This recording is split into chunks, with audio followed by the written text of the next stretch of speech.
கடலூர் மாவட்டம் மேல்பட்டாம்பாக்கத்தில் வெள்ளத்தால் பாதிக்கப்பட்டு முகாமில் தங்க வைக்கப்பட்டுள்ளவர்களுக்கு நிவாரணப் பொருட்களை வழங்கினார் துணை முதலமைச்சர் உதயநிதி.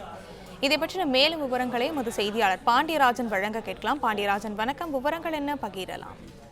கடலூர் மாவட்டத்தில் வெள்ள பாதிப்பால் வீடுகளை விட்டு வெளியேறி முகாம்களில் தங்கியிருக்கக்கூடிய மக்களை சந்தித்து உதயநிதி ஸ்டாலின், தமிழ்நாடு துணை முதலமைச்சர் உதயநிதி ஸ்டாலின் அவர்கள் நிவாரணப் பொருட்களை வழங்கி வருகிறார். தற்போது கடலூர் மாவட்டம் மேல் பட்டாம்பாக்கம் பகுதியில் இருக்கக்கூடிய நிவாரண முகாம்ல அங்கிருக்கக்கூடிய மக்களுக்கு உணவு பரிமாறி அவர்களுக்கு கைகளை கொடுத்திருக்கிறார். மேலும் அவர்களுக்கு அரிசி, பிரெட், பால் உள்ளிட்ட பொருட்களையும் அவர் வழங்கியிருக்கிறார்.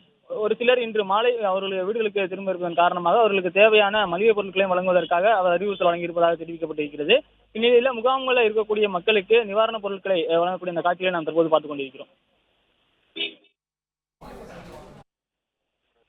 கடலூர் மாவட்டத்தில் இருக்கக்கூடிய முகாம்களில் தங்க வைக்கப்பட்டிருக்கக்கூடிய மக்களுக்கு துணை முதலமைச்சர் உதயநிதி ஸ்டாலின் அவர்கள் நிவாரண பொருட்களை வழங்கி வருகிறார். குறிப்பாக கடலூர் மாவட்டத்தில் ஏற்பட்டிருக்கக்கூடிய வெள்ள பாதிப்புகளை அந்தந்த இடங்களுக்கு சென்று நேரடியாக ஆய்வு நடத்தி வரும் துணை முதலமைச்சர் உதயநிதி ஸ்டாலின் அவர்கள் முகாம்களில் தங்கியிருக்கக்கூடிய மக்களுக்கு உணவுகள் கொடுத்தும், அவர்களுக்கு தேவையான அரிசி, பிரெட், பால் மற்றும் அவர்களுக்கு தேவையான உடைகள் கொடுத்தும் அந்த நிவாரணப் பொருட்களை வழங்கி வருகிறார். கடலூர் மாவட்டத்தில் மொத்தம் 25க்கும் மேற்பட்ட நிவாரண முகாம்கள் செயல்பட்டு வருகிறது. இன்று காலை மட்டும் 20,000 பேருக்கு ஷெல்டர்களில் இருக்கக்கூடியவர்களுக்கு உணவு வழங்கப்பட்டிருப்பதாகவும் தகவல் வெளியாகியிருக்கிறது. இந்நிலையில வெள்ளத்தால் பாதிப்பு ஏற்பட்டு தங்களது வீடுகளை விட்டு வெளியே வந்து நிவாரண முகாம்களில் தங்கியிருக்கக்கூடிய மக்களுக்கு நிவாரணப் பொருட்களை துணை முதலமைச்சர் உதயநிதி ஸ்டாலின் அவர்கள் தற்போது வழங்கியிருக்கிறார்.